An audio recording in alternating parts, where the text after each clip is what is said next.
잘 지내셨나요? 예. 자, 우리가 16주에 걸쳐 가지고요.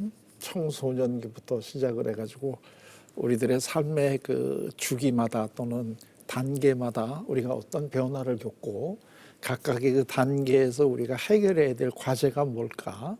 또 그걸 잘 해결하지 못한다면 우리들의 삶이 어떤 모습으로 힘들어지는가 하는 이야기를 쭉 나눠왔는데요.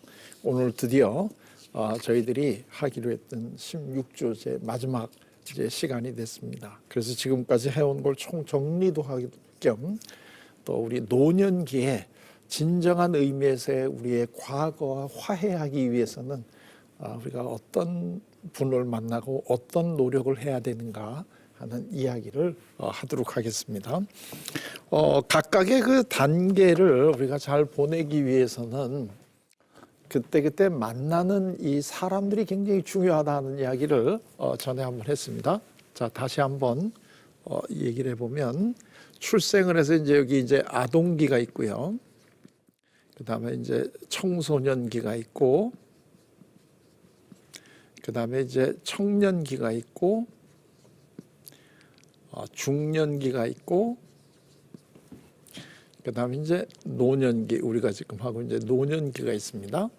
이 아동기 때는 누구하고 제일 중요한 만남을 가져야 되냐면 첫째가 부모지요. 우리가 어떤 부모를 만났는가 하는 것이 한평생 우리에게 영향을 주잖아요. 그 다음에 또 초등학교 학교 들어가면 선생님을 잘 만나야 되죠. 우리가 선생님을 잘 만나서 그 인생이 바뀐 이러한 분들을 우리가 많이 알잖아요. 또 그 반대 경우도 있을 수 있겠죠. 선생님을 잘못 만나서 굉장히 삶이 힘들어지고 큰 상처를 갖고 사는 이러한 분들도 있을 수 있습니다. 자, 그 다음에 청소년기에는 친구를 잘 만나야 된다. 그래서 청소년기 때 어떤 친구를 만났느냐 하는 게 우리 삶에 큰 영향을 준다.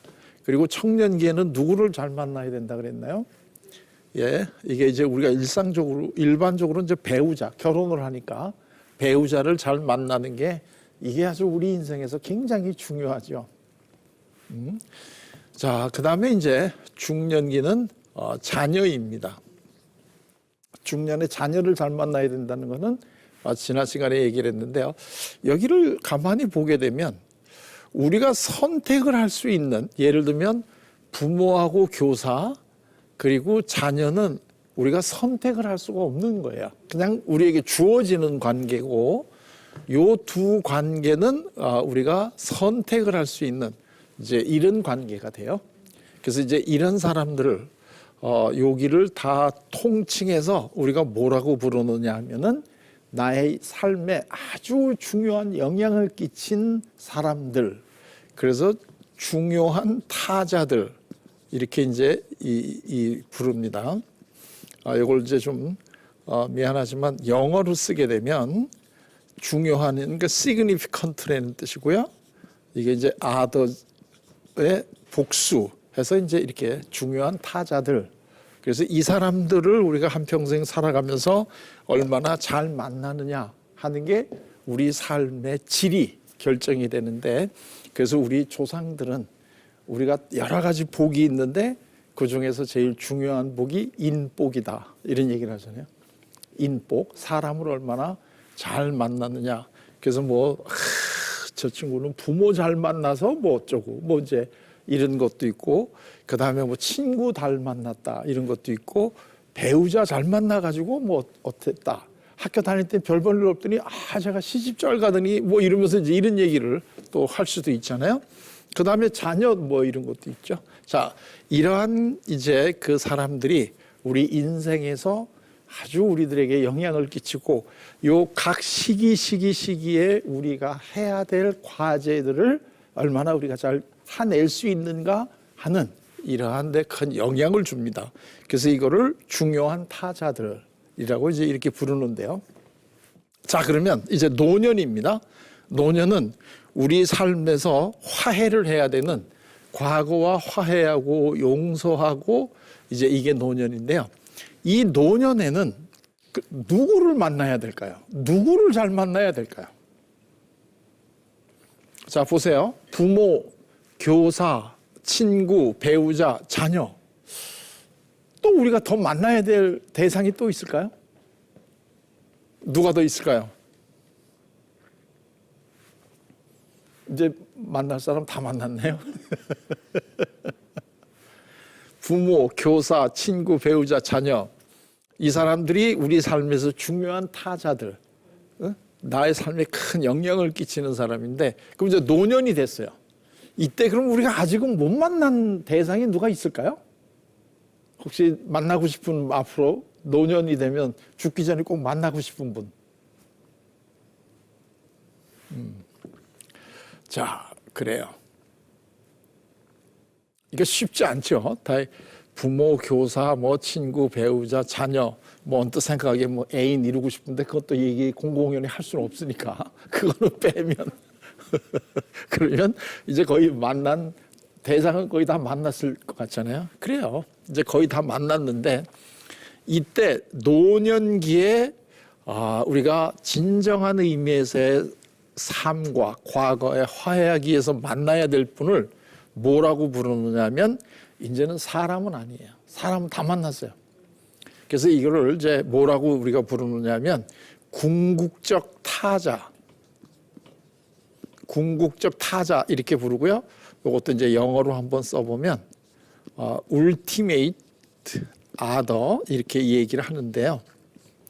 이게 L자입니다. 자, 이제 ultimate other 이렇게 부르는데요. 이 얘기는 쉽게 얘기하면 이제 같은 사람이 아니라 우리들의 삶이라는 게 이 우리들의 노력과 이것 가지고는 움직여지지 않는 더 큰 어떤 힘에 의해서 우리 삶이 움직여 간다라고 하는 것을 느끼시나요? 이게 우리 그 기독교인들에게는 이걸 설명하기가 참 쉽습니다. 이 기독교인들에게는 이 울티메이트 아더가 누구예요?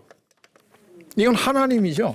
그렇기 때문에 이 기독교인들에게는 이걸 설명하기가 상당히 쉽습니다. 그러니까 노년기에 우리가 만나야 될 대상은 이제는 하나님을 만나야 된다는 거예요. 자, 요즘에 우리가 이제는 나는 종교를 갖고 있다 이렇게 얘기를 하는 분들이 이제 전체 인구의 50%가 안 된다. 최근에 나온 통계는요. 그래서 이제 우리나라도 그 탈종교화 시대에 들어갔다 이렇게 되게 얘기를 합니다. 자, 그런데 사실 인간이 종교가 없이 살 수 있을까요? 그거는 종교를 뭐라고 정의를 내리느냐 하는 데에 좀 달려 있기는 한데요. 그걸 우리가 뚜렷하게 하나님이라든가 하는 이러한 구체적인 어떠한 그 궁극적인 인간을 뛰어넘는 초월적인 존재를 구체적으로 상정을 하지 않는다고 하더라도 우리 모두는 내 삶이라는 게 내 의지와 노력하고는 관계없이 어떤 큰 또 다른 어떤 힘에 의해서 움직여 가고 있다 하는 것은 다 우리가 막연히 느끼고 있습니다. 예를 들게 되면 아무리 종교를 안 갖고 있다고 하는 사람도 대개 경우 보게 되면 월요일날 신문 오게 되면 금주의 운세 이런 거 다 봅니다. 금주의 운세. 그러니까는 뭐 토끼띠는 뭐 어떻고 뭐가 어떻고 이렇게 다 보고 있거든요. 보면서 다 그 장난이라 그래. 근데 어떻게 자기의 운을 장난으로 봐요? 다 심각하게 생각을 하면서 남들이 볼 때는 좀 쑥스러우니까 장난 삼아 보는 거다 이렇게 얘기를 하지만 이 운세라고 하는 걸 본다는 게 내가 일주일 동안에 어떻게 살 거라는 게 미리 정해져 있다는 거를 내가 미리 알고 싶어서 보는 게 오늘의 운세 아니에요? 또 요즘에는 좀 덜해졌는데 1월 1일 날이 되면 대개 옛날에는 토정비결이라는 게 있었어요. 그래서 그 토정비결을 보게 되면 1년의 운수가 어땠고 뭐 7, 8월에는 물을 조심하고 4월 달에는 뭐 동남방에서 귀인이 오고 뭔지 되게 옛날에 이제 이런 것들이 토정비결이었는데 그 토정비결이라는 것도 뭐예요? 나의 1년의 운수가 이미 정해져 있다는 거 아니에요. 그래서 내가 내 생년월일과 이런 거를 집어넣으면 1년 동안 어떻게 살 거라는 걸 내가 미리 알 수 있다는 거 아니에요. 그게 가능해요? 또는 결혼할 때 많이 보는 거 뭐예요? 뭐 사주팔자 이런 거. 내 사주하고 팔자를 집어넣게 되면 내 앞으로 살 게 어떻게 되고, 그 다음에 내가 만나는 이 사람하고 어떻게 살 것인가 하는 게 미리 뭐 정해져 있다. 이런 게 다 사주팔자잖아요. 그러니까 그 얘기는 무슨 얘기냐면, 그게 과연 사실이냐 아니냐 하는 것을 차치하고라도 우리 모두는 나의 삶이라는 것이 나의 노력과 나의 의지하고 관계없이 어떤 또 큰 어떤 그 무엇에 의해서 이게 움직여 간다라고 하는 것을 알고 있다는 얘기죠. 더 또 자주 쓰는 것 중에 하나는 뭐냐면 팔자다. 이제 이런 거죠. 팔자. 팔자가 내가 사나워서 그렇다. 팔자는 타고나는 거다. 이제 이런 식의 얘기들. 그러니까 그다음에 예를 들면 뭐 운이 좋았다. 이런 거. 이게 전부 다 내가 하려고 하는 거하고 관계없이 어떤 것들이 다 이루어졌다는 것을 얘기하는 거잖아요. 그렇기 때문에 인간은 어느 누구나 다 종교적일 수밖에 없어요. 그러니까 종교적이자는 거는 내가 살아가는 나의 삶의 여러 가지 이 일들은 나의 노력과 의지하고는 관계없이 움직여 간다라고 우리가 막연히 생각을 하는 거예요. 그리고 내가 특별히 기독교를 가지고 있느냐 없느냐 관계없이 사람들이 죽었을 때 그 영결식에서 조사 읽을 때 보게 되면 다 마지막에 하는 얘기가 이제는 아픔과 고통이 없는 세상에서 행복하게 잘 살아라 다 이러잖아요. 이 사람들 한 번도 교회 안 가본 사람들인데 이런 얘기를 다 한다는 거예요. 그건 무슨 뜻이에요? 우리 마음속에 구체적으로 하나님을 믿고 기독교를 믿느냐 안 믿느냐 하는 거의 차이인 것뿐이지 마음속으로는 다 이미 우리는 막연하게 그러한 것들을 느끼고 살아가고 있다는 거예요. 근데 우리는 그거를 천지를 처음부터 창조하시고 오늘날까지 움직여가고 계시는 사랑의 하나님이라고 하는 구체적인 실체하고의 관계를 통해서 우리들의 삶을 바라볼 수 있다는 이러한 큰 복을 가지고 있다는 거죠. 막연히 그냥 팔자가 좋았다, 무슨 뭐 운이 좋았다, 아니면 우연이다, 내 인생이 우연에 의해서 이루어진다 그러면 뭘 우리가 준비를 하고 무엇을 어떻게 우리가 이해를 하겠어요? 우연에 의해서 이루어지는데 그거는 의미가 없는 거예요. 그런데 사람들은 자기의 사건을 바라볼 때 일반적으로 대개가 다 어떤 과거를 돌이켜 볼 때 그리고 그 일의 의미 이런 거를 볼 때 네 잘못이냐 내 잘못이냐 이 둘 차원에서 봐요. 다들 한번 과거를 한번 돌아보시고 내가 힘들었다 그럴 때 어떤 사건이 있었다면 그 사건을 바라볼 때 이게 네 잘못이냐 아니면 내 잘못이냐 이걸 가지고 내가 잘못했다면 사과하고 네 잘못이라면 너 나한테 사과해. 그럼 내가 용서해 줄게. 그래야지 우리가 이걸 풀 수 있어. 우리는 이렇게 생각하고 산다는 거야. 그러니까 보통 사람들이 일반적으로 생각하는 차원은 나 아니면 너 차원밖에 없는 거예요. 네 잘못이냐 내 잘못이냐 이제 이런 거. 그리고 내 잘못이라면 회환이 많은 인생을 살게 되는 거고 너 잘못이라 그러면 억울한 거고 화가 나는 거고 우리는 이러한 1차원적인 삶을 살아간다는 거예요. 그런데 이 예수님은 우리들의 삶을 그런 차원에서 바라보면 안 된다라고 하는 걸 우리에게 알려주시는 거죠. 그러니까 예를 들면 우리가 다 알고 있는 이야기인데 예수님이 제자들하고 같이 이제 길을 가시는데 거기에 날 때부터 불구로 태어나가지고 이 힘들게 살아가는 사람이 있었잖아요. 성문 밖에. 그러니까 이제 그 제자가 물어보잖아요. 예수님, 저 사람이 태어날 때부터 저렇게 불우하게 태어나서 힘들게 살아가는 것이 누구의 잘못입니까? 본인의 잘못입니까? 아니면 그 아버지의 잘못입니까? 그러니까 나의 잘못입니까? 너의 잘못입니까? 지금 이거죠. 같은 인간적인 차원에서 본인의 잘못입니까? 아니면 그 아버지의 잘못입니까? 이렇게 묻잖아요. 이게 보통 우리가 일반적으로 우리들이 살아가는 삶을 이해할 때 쓰는 이 틀이란 말이죠. 내 잘못이냐, 네 잘못이냐, 내가 잘했냐, 네가 잘했냐. 이제 이 차원에서 우리는 우리들의 삶을 이해하려고 노력을 한다는 거예요. 그런데 그때 예수님이 해주신 말씀은 뭐예요? 그거는 본인의 잘못도 아니고 그 아비의 잘못도 아닌 거예요. 그런 차원으로 우리의 삶을 바라보게 되면 우리는 우리의 삶과 궁극적인 화해를 할 수 없다는 거예요. 그리고 여한을 풀고 죽을 수가 없다는 거예요. 그리고 너무나 아직까지 후회가 되고 회한이 맺혀 있는 채 죽어도 눈을 못 감는 상태로 우리의 삶을 끝날 수밖에 없다는 거예요. 그러기 위해서 예수님이 우리에게 알려주신 거는 뭐냐면 그거는 본인의 잘못도 아니고 그 아비의 잘못도 아니고 뭐라는 거예요. 하나님의 뜻이 있으시기 때문에 그렇게 된 거니까 우리들의 삶을 우리가 돌아보고 그 사건들의 의미를 우리가 정확하게 이해를 하려고 하면 하나님의 뜻이라고 하는 다른 차원에서 이거를 보아야 된다는 거예요. 그래야 우리 삶과 궁극적인 화해가 이루어진다는 거예요. 그러니까 내가 한평생 살아가는데 내가 배우자를 잘 못 만났다. 그래서 내 인생이 굉장히 힘들다. 그러면 이게 내 잘못이냐 배우자의 잘못이냐 우리는 항상 이거 가지고 다툰단 말이에요. 응? 그런데 예수님이 우리에게 해주시는 말씀은 뭐예요? 그거는 네 잘못도 아니고 배우자의 잘못도 아니야. 그렇게 따지게 되면 우리는 우리 삶과 화해할 수가 없다. 하나님의 뜻이다라고 한번 차원을 달리해서 한번 바라보자.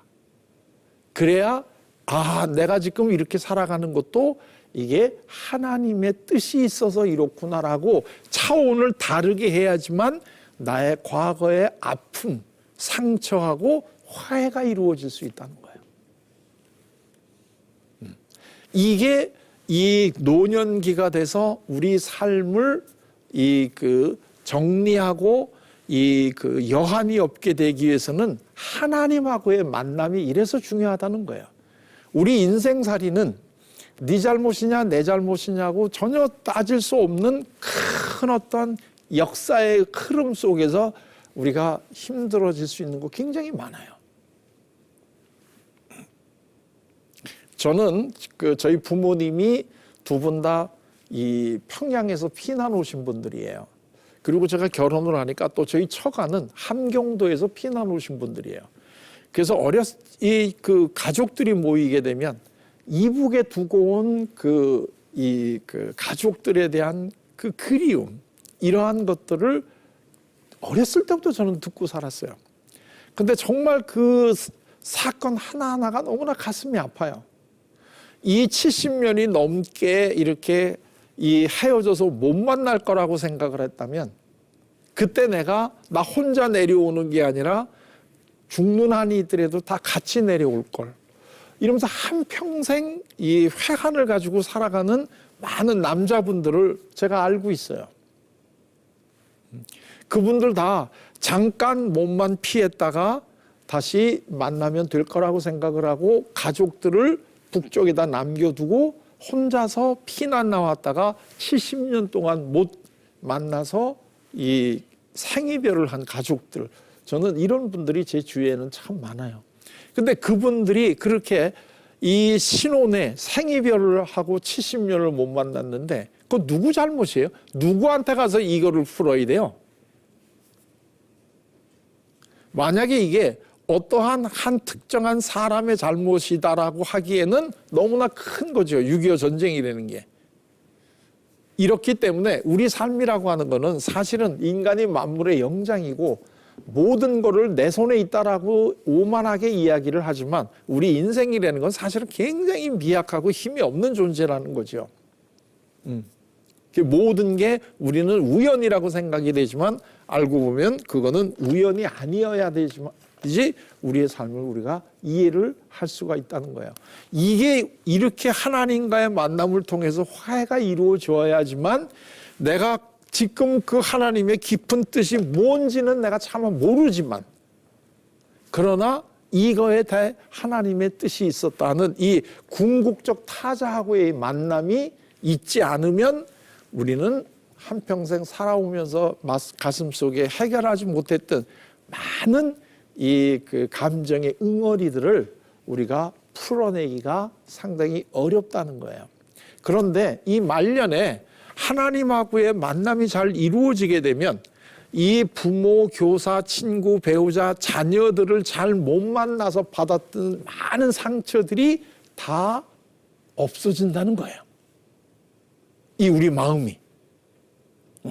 이게 정말 우리가 이 하나님을 만나야 된다는 이유가 바로 여기에 있는데, 이 하나님을 만나서 그 지금까지 살아왔던 인생이 180도로 달라진다는 것은 우리 성경에 보면 수없이 많이 있어요, 사례가.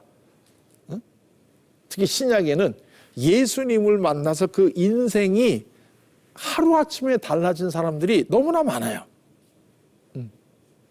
그 가장 극적인 사람이 누구예요?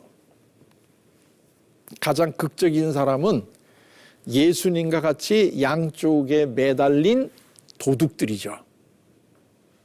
이 예수님이 매달릴 때 왜 혼자 매달리셔도 되는데 옆에 도둑 강도 둘이 같이 매달렸을까요?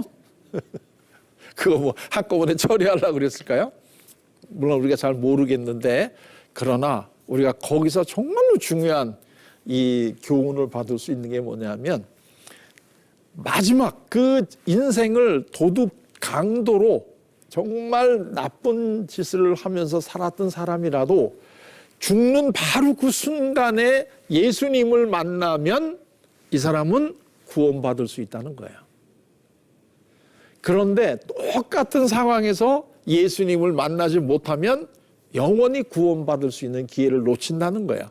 그러니까 우리가 지금까지 살아오는 이 삶이 많이 이게 불행하고 굉장히 실패를 많이 했던 이러한 삶이라고 할지라도 마지막에 이 노년에 와서 하나님과 만남을 가지면 이 삶이 다 이게 그 구원받는 삶으로 변한다는 것이 끝까지 하나님이 우리를 사랑하신다라고 하는 그거의 표시란 말이죠. 그렇기 때문에 죽어가는 바로 그 순간에 예수님을 만나서 예수님을 구주로 인정을 하면 오늘 너는 나와 같이 하늘나라 가 있을 거다. 이게 이 기독교가 이 사랑의 종교라는 의미가 되는 거란 말이죠. 그러니까 이 노년기에 정말로 우리가 해야 될 큰 과제, 화해를 하기 위해서는 이제는 사람에게 매달리고 사람한테 가가지고 아직도 네가 잘못했냐, 내가 잘못했느냐, 이 차원에서 이 문제를 해결하려고 하면 그 문제는 해결이 안 된다는 거예요. 이러한 삶을 살았던 또 하나의 이 분을 우리가 잘 알고 있는데, 그게 대표적으로 구약에 나오는 인물 중에 누굴까요? 요셉이라는 사람입니다. 요셉이라고 하는 이 분은 뭐 워낙 그 유명한 스타이기 때문에 교회를 다니시는 분들은 다 그 요셉이라고 하는 이 분의 그 스토리를 다 알고 있을 거예요. 그 요셉이라고 하는 분이 간단하게 얘기를 하면 이 형들에게 이 그 질시를 받아가지고 그 애굽으로 팔려 나갔잖아요. 그래가지고 이제 모든 이제 그 고난을 다 겪고 난 다음에 그 다음에 이제 애굽의 총리 대신까지 됐잖아요. 자, 그런데 그때 이제 그 주변에 있는 국가들이 다 기근이 가뭄이 일어나서 이제 식량이 다 떨어지는 이러한 불행한 이제 사태가 그 일어났단 말이죠. 요즘에는 우리도 뭐 가뭄이니 뭐 이런 게 없었는데 한 10여 년 전에 저희들 그 어렸을 때만 해도 뭐 가뭄이라든가 이런 거 굉장히 신문에 자주 났습니다. 자, 그랬는데 그래서 이제 결국 그 형들이 이제 식량을 구하러 이제 애굽으로 왔잖아요. 애굽으로 와가지고 이제 총리 대신을 이제 궁전에서 이제 만나게 됐는데, 이 그 형들은 지금 애굽의 그 총리 대신 된 사람이 자기네가 미워해서 팔았던 자기 동생이라는 사실을 알아요, 몰라요? 절대 몰라요. 아마 죽었을 거다 이렇게 생각을 하고 있을 거예요.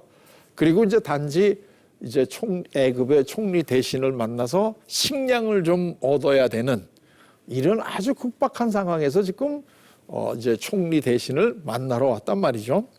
근데 이 총리 대신을 만나러 왔는데 딱 이 요셉은 딱 보면서 자기 형들이라는 거 알잖아요. 응? 그래가지고 그 창세기 45장에 보면 이렇게 돼 있습니다. 이게 이제 세번역 성경으로 보면은요, 요셉은 북받치는 감정을 억누르지 못하고 자기의 모든 시종을 앞에서 물러가라고 소리를 쳤습니다. 딱 보니까 자기 형들이 와 있으니까 이 너무나 그 반가운 마음에 감정을 주체할 수가 없었어요. 그래가지고 자기 옆에 있는 시종들에게 다 니들 물러가라 하고 큰 소리로 명령을 했습니다. 그리고 주위 사람들을 물러나게 하고 요셉은 드디어 자기가 누구인지를 형제들에게 밝히고 나서 한참 동안 울었습니다. 그 울음소리가 어찌나 크던지 밖으로 물러난 이집트 사람들에게도 들리고 바로의 궁에도 들렸습니다. 시종들을 다 물리치고 난 다음에 그 다음에 형들에게 내가 바로 요셉입니다 하고 너무나 그 감정에 북받쳐가지고 그동안에 그 그리웠던 가족을 못 만났을 그 그리움 눌렀던 거를 그냥 감정이 북받쳐 올라가지고 대성통곡을 했단 말이죠.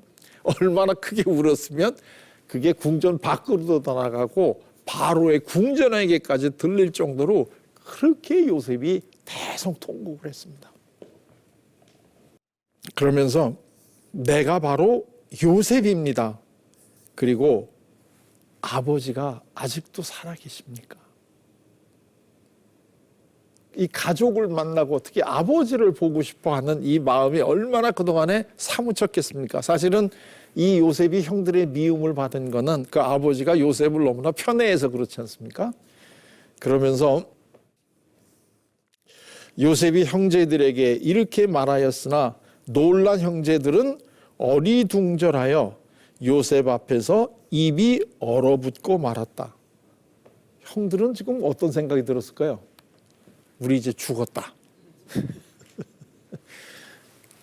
저 총리 대신 저분이 우리가 미워가지고 그 애굽에 팔아넘겼던 바로 그 우리 동생이라니 우리는 이제 죽었구나. 이런 생각을 해가지고 얼어붙었어요. 얼어붙었어. 그랬더니 요셉이 뭐라고 얘기를 하느냐면 이리 가까이 오십시오 하고 요셉이 형제들에게 말하니 그제야 그들이 요셉 앞으로 다가왔다. 내가 형님들이 이집트로 팔아넘긴 그 아우입니다. 와, 이 얘기 듣고 나서는 완전히 이제는 그냥 진짜 얼었겠죠. 그러나 이제는 걱정하지 마십시오. 자책하지도 마십시오. 형님들이 나를 이곳에 팔아 넘기기는 하였습니다마는 그것은 하나님이 형님들보다 앞서서 나를 여기에 보내셔서 우리의 목숨을 살려주시려고 그렇게 하신 것입니다. 굉장히 중요한 얘기를 요셉이 하죠. 자, 내가 형들이 팔아먹은 요셉입니다. 그랬더니 형들이 지금 아주 완전히 사색이 돼가지고 몸이 다 얼어붙었잖아요. 우리 이제 죽었다 이렇게 생각을. 그러니까 요셉이 뭐라 그래? 가까이 오시라. 내가 바로 당신들이 팔은 그 요셉이 맞는데 그러나 그렇다고 해가지고 내가 해코지할까 봐 걱정하지 말라는 거예요. 또 크게 스스로 잘못했다고 자책하지도 말라는 거예요. 왜냐하면 당신들이 겉으로 보면 당신들이 나를 이집트 애굽에 팔아 넘기기는 했지만 사실은 그게 뭐라는 거예요? 당신들이 하기보다는 하나님이 나를 우리 백성을 구하기 위해서 미리 여기에 보낸 것에 불과하다 이거예요. 누가 보냈다는 거예요? 자기를. 하나님이 보내셨다는 거예요. 하나님이. 형들은 내가 동생을 팔아먹었기 때문에 우리는 죽었구나 이렇게 생각을 하고 몸이 얼어붙었어요.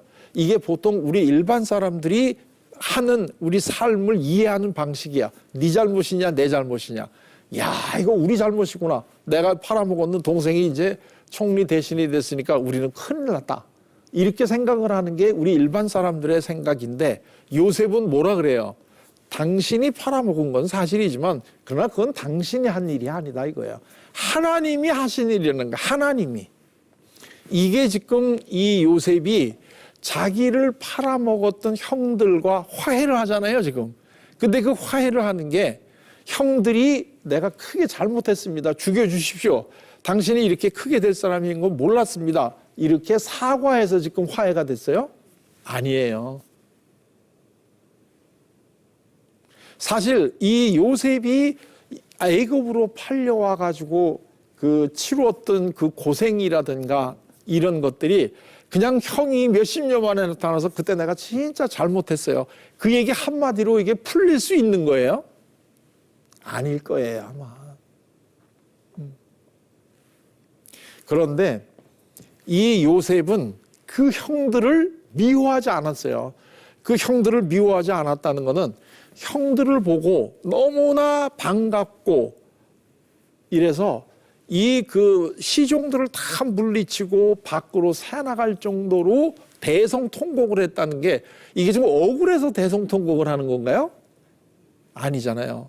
너무나 오랫동안 떨어져 있었던 가족을 만나서 너무나 기쁘고, 그래서 지금 이게 대성통곡을 한 거잖아요.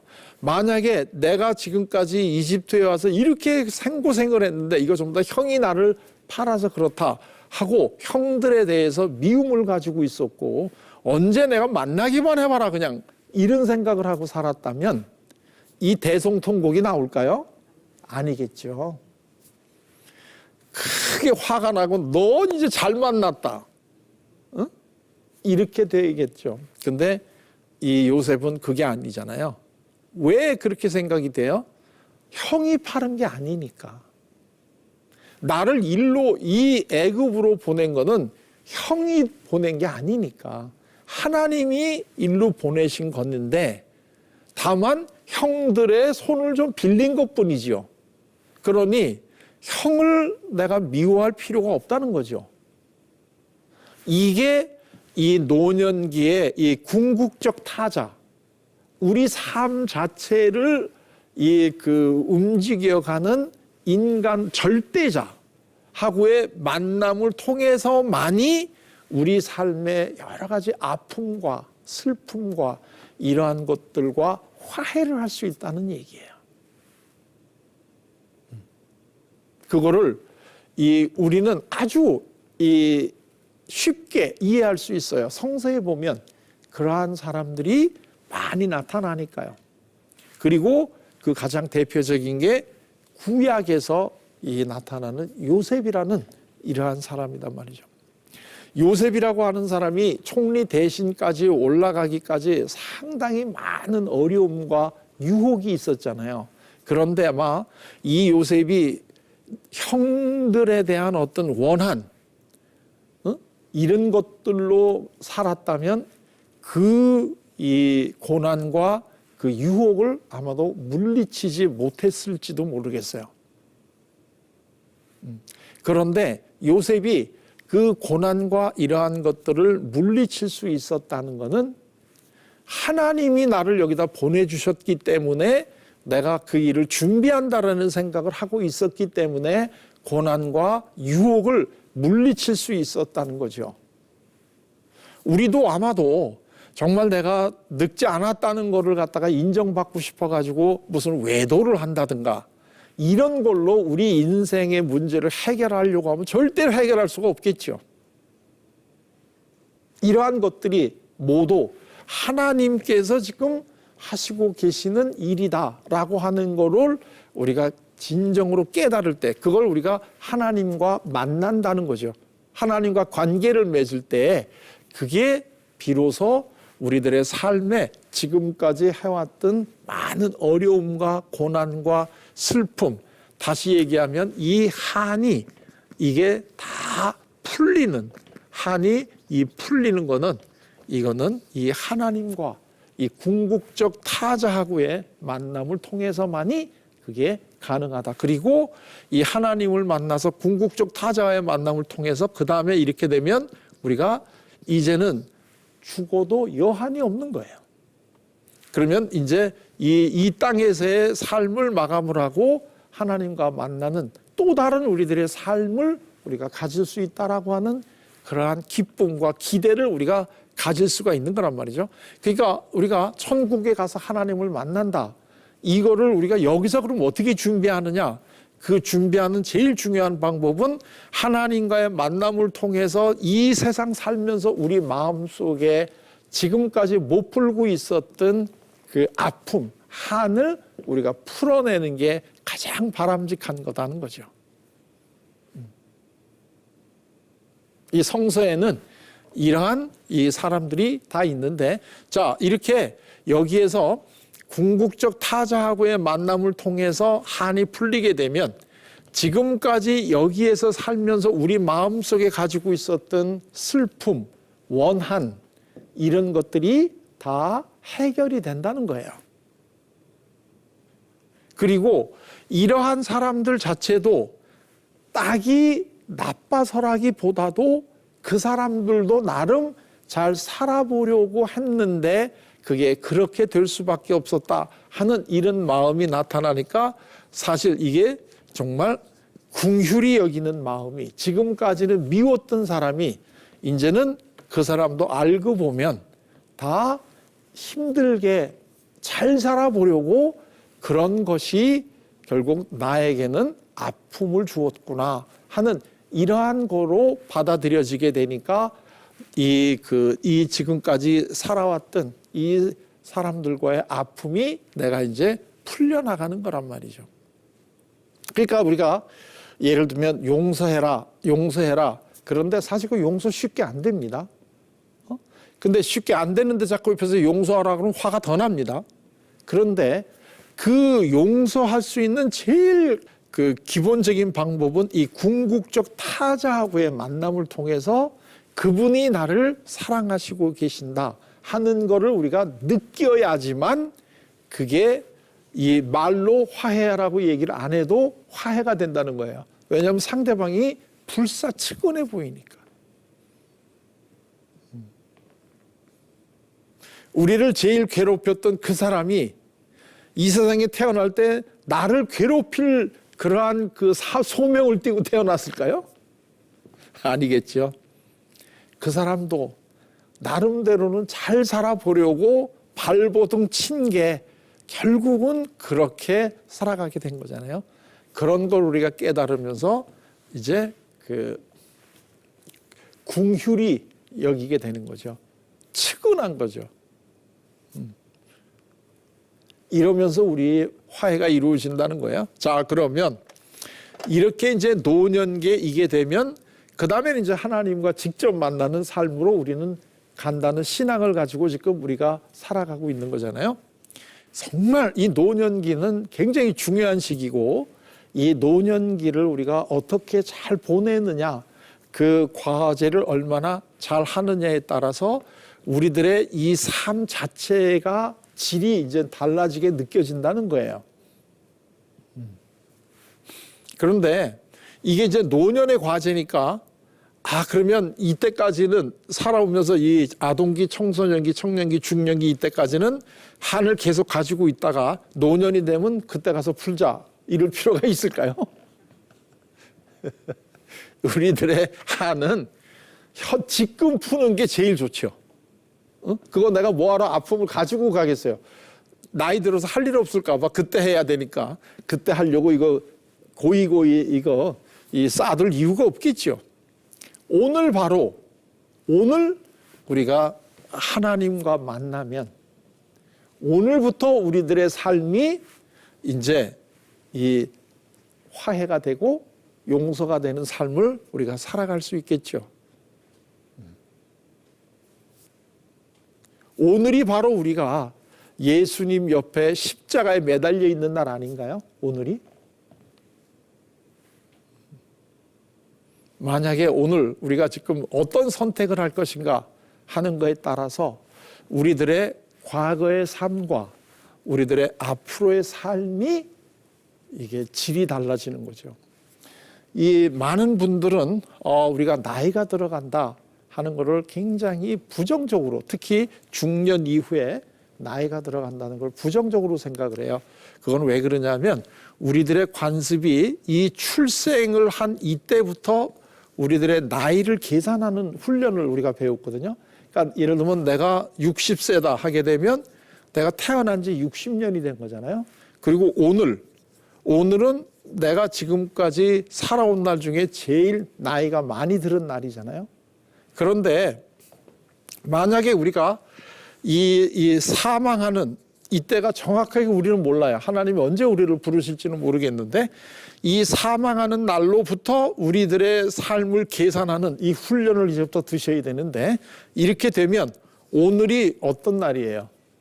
오늘은 앞으로 내가 살아갈 날 중에 제일 젊은 날이에요. 오늘이 이쪽에서부터 나이를 따져오게 되면 제일 나이가 든 날이고 이쪽에서부터 따져가게 되면 제일 젊은 날이에요. 오늘을 사실 때 늙은 날로 사시고 싶으세요? 젊은 날로 사시고 싶으세요? 이거는 우리가 선택하기 나름인 거예요. 이거는 우리가 선택하기 나름이고 그러한 삶의 질은 우리가 하나님을 이 궁극적 타자를 얼마나 빨리 그리고 얼마나 깊게 만나고 경험하느냐 하는 거에 달려 있다는 거죠. 자, 그러면 제 강의는 이걸로 이제 마치도록 하겠습니다. 지난 16주 동안 저와 같이 시간을 보내주셔서 상당히 고맙습니다.